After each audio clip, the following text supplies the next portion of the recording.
With that, we're going to start. I'm going to invite up to the podium John Stetson from the class of '93 to introduce our first distinguished alumni recipient for this year. John, Joseph.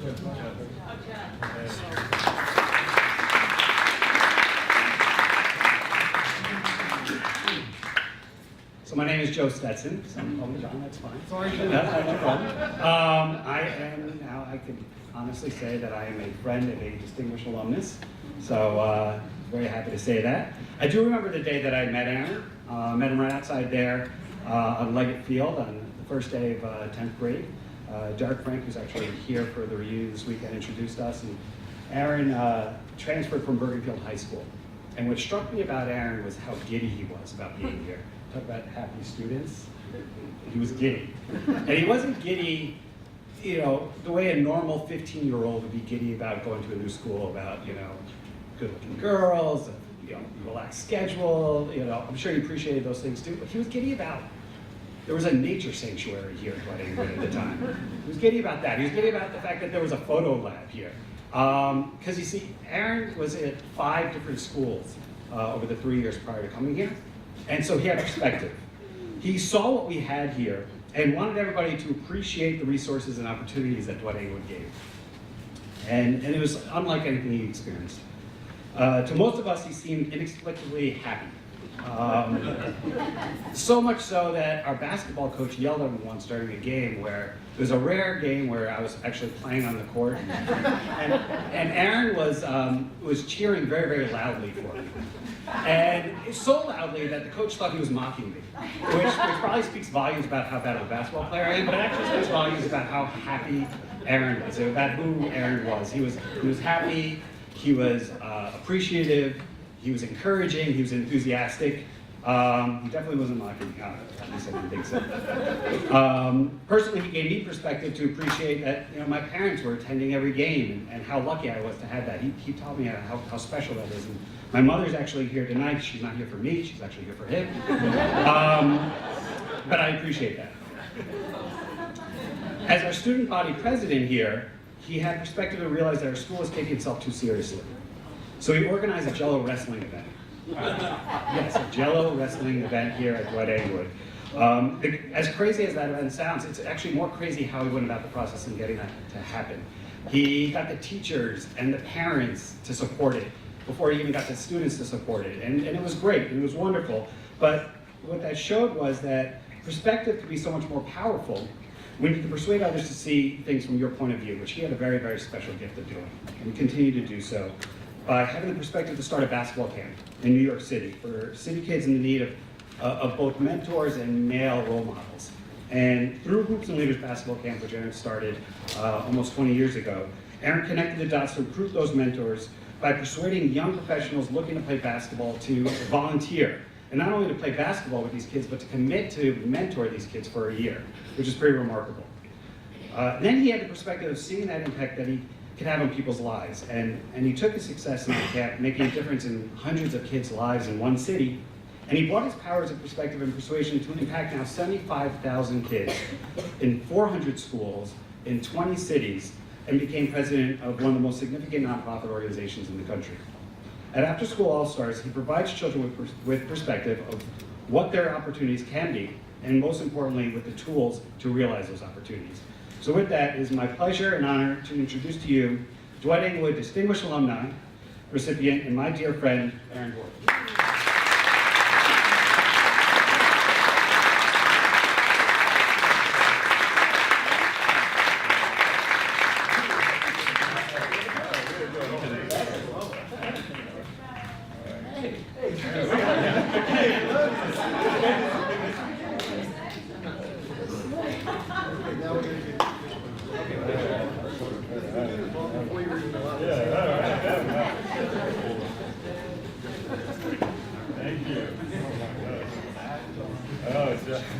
John, Joe, great, thank you. All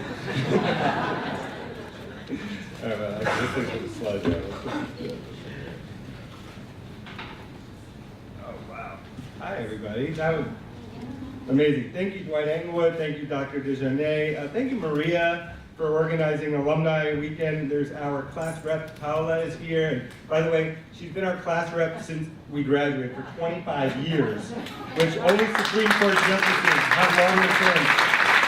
So I will put in a plug if anybody from our class wants to take over for her. I think she's very happy to pass on. Joe, thank you so much. You're a great friend, and it's true. Joe's like a brother to me. And after we graduated high school, we took a gap year together. We went to Israel for a year on this crazy volunteer work study program. And now, at this point in our life, everyone who knows me in my life knows Joe. And actually, from work, from personal life, and actually Joe is in some ways much closer to a lot of people that I introduced him to, and people forget that I introduced. So I go to weddings, and they're like, Joe's gonna be there. I introduced you to Joe. They're like, oh, we love Joe. Joe, by the way, runs the New York Red Bull soccer team, so if you live in the area, please go and support that team, and he's got an amazing year. And I'll just say it's been fun to have front row seats to each other's lives and watch grow up with each other, and couldn't ask for anybody to present this to me more than you. It means a lot, Joe. Yeah, I think about you. And then I got Joe's mom too, and so I will just emphasize the last thing, that my relationship with Joe and the Stetson family is like one of the greatest contributions the school could give to me. Now, I'm also very lucky that my wife, Lauren, is here, and I love her. She's an amazing wife, she's an amazing mom, and she's an amazing partner, and any success and any award or recognition I can get as an adult that's positive is all thank you to her. So thank you, Lauren. And also, let me just say, any mistakes and anything I do that's embarrassing, that's all me, okay? It has nothing to do with her. But we're also, I'm really lucky my children are here. My son Miles, we live in Washington, D.C., and so they just drove all day to get here. Miles just finishing second grade, my daughter Gabrielle, who's gonna be in kindergarten next year. And one of the reasons I wanted them to be here is so they understand how important education is to our family, and that importance started here for me. And also, it was very funny. Miles had a lacrosse game, and he missed some lacrosse, and they're missing gymnastics and all these things. And my wife said to them, listen, you will have another lacrosse game and another gymnastics. Daddy won't get an award again. You know, this never happened again. So thank you guys for coming here. Also, they're not here, but I can't stand here without saying thank you to my parents. Right? When my parents were able to send me here, it was like a big deal for them. It was a big sacrifice. They worked really hard. They were really proud. Like, not just proud of me, they were like proud of themselves. Like, we were able to like figure out how to like send him to Dworkin. And you know, it's still something that I know that they are proud of. And let me just also say that I'm very clear that this award is not for anything I did during high school. So this is not for anything I did athletically or academically. Actually, the people who won those awards, they're here, like Megan. Yeah, those folks do, you know, they deserve it, they get those, Derek. I was not that. So thank you. This is all like stuff that I did get set up to do because of Dwight. And thank you to the faculty and the classmates that are here. Now, because this is also our 25th reunion weekend, I was telling people I was coming in town for this, and they were like, well, what was so special about it? Like, what did you get from a school like that? And it reminded me of when we were all in school, there were always a few kids in every grade who I call like the what'd you get kids, who after every test and paper, they're like, what'd you get, what'd you get? And so the reality was they never bothered me much because they weren't really interested in my grades or they weren't threatened by them. But it's still a fair question. And so since I'm standing here and I get a chance to kind of rewrite history, I'd like to tell all of you about the 3 straight A's I once got at Dworkin. And they stood for, like Joe mentioned, appreciation, advocacy, and going above and beyond. And I'll just say that again, Joe mentioned it, I did come here after having this was the 5th school in 3 years, between 7th and 10th grade. For various reasons, we moved around. I was in big schools, public schools, small private schools. I was in schools in California, here in New Jersey. And you see a lot. And you see what some kids have, and you see what other kids don't. And it's motivated me. And I remember, even just on the cafeteria, Joe was saying I was giddy, but it was like that. He's not exaggerating. I remember showing up here in the cafeteria on the first day, and I had my tray of food, and I got to the end of the line, and they had like Pepperidge Farm cookies and all the school stuff, and I go and I get to see some kid, I'm like, so where do we pay? And he's like, you don't need to pay. I'm like, what do you mean? He's like, it's part of your tuition. You can eat as much as you want. I was like, get out of here! This is amazing! So it just like started there and it kept going. I also, listen, I appreciated the strategic scheduling. I remember that they were very wise, maybe I think they still do this, they had like mandatory extra help time, and they had time so you could be in clubs, and then you could also have time to be after school on sports teams and in drama, so then we all kind of looked really well-rounded when we applied to college. And then, and I just appreciated the individual attention, and I had been in schools where you were known as your student ID member. And here, all these teachers and these administrators were taking time to really get to know everybody.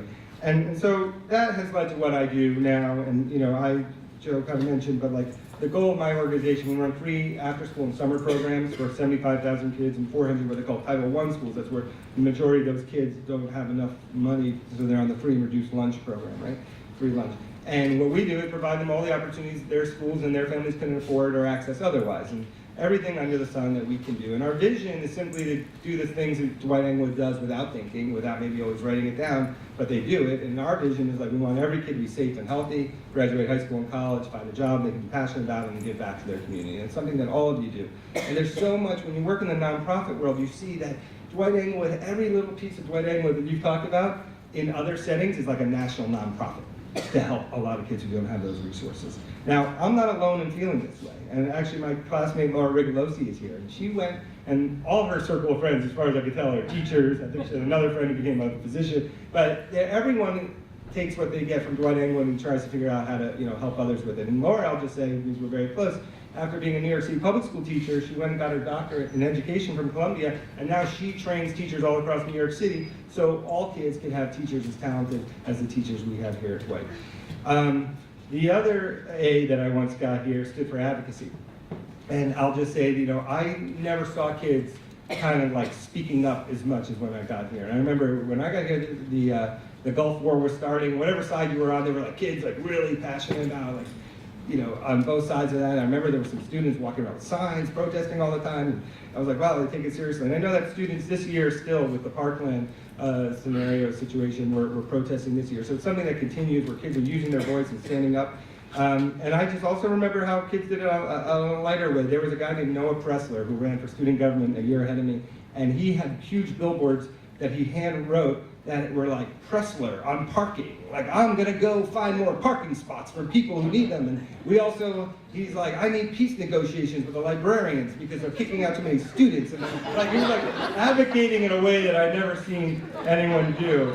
And in my real job, I actually do a lot of advocacy. One of the reasons I moved to Washington, D.C. is because there's about $1.2 billion a year in federal after-school funding just for the programs that I run, my organization runs. And it's always on the chopping block. And you have to make a case, and kids don't vote, and kids can't lobby. And if you don't have adults who go on their behalf to make the point that they need to have the same investment, they're not going to get it.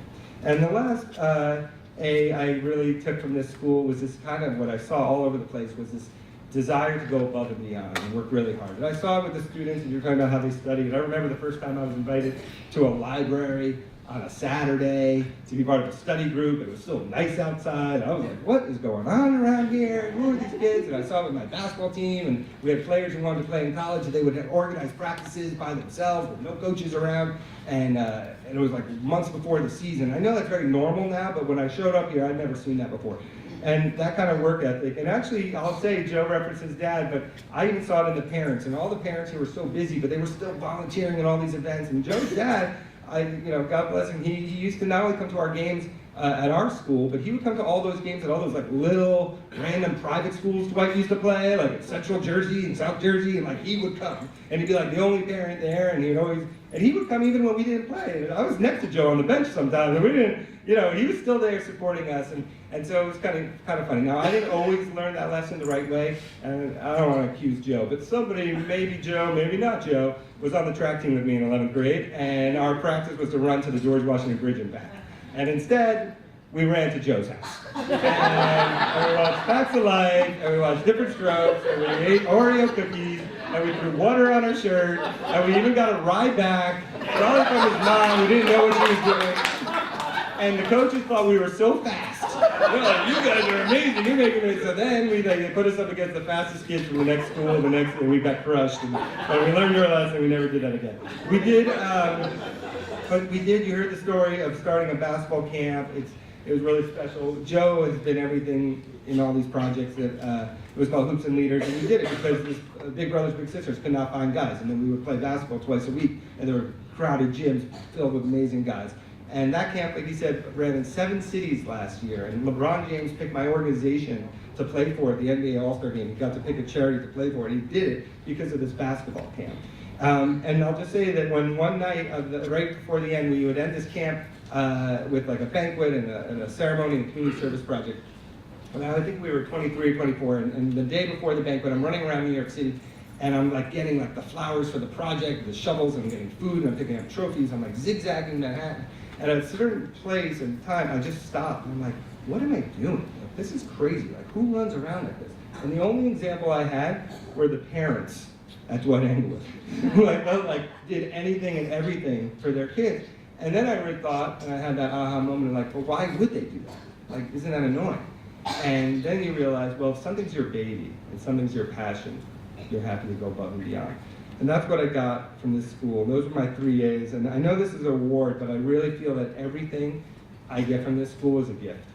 And I believe that I'm not alone in wanting to do all these things. And I'll just say that, like, you know, when I talk about Laura, and we have a great friend here, Shivali, who started an organization to advocate on behalf of women who are battered women, and then she got some language into the Violence Against Women Act, and so I know she's out there advocating. And we have a classmate named Mark Martin, who's in Baltimore, who I just connected with, and he's been a principal in urban school in Baltimore, and he's turned it around, and he does so well, they always want him to leave, and he won't leave. He's been there for 10 years, and instead he's just trying to share what he knows with other schools and other communities.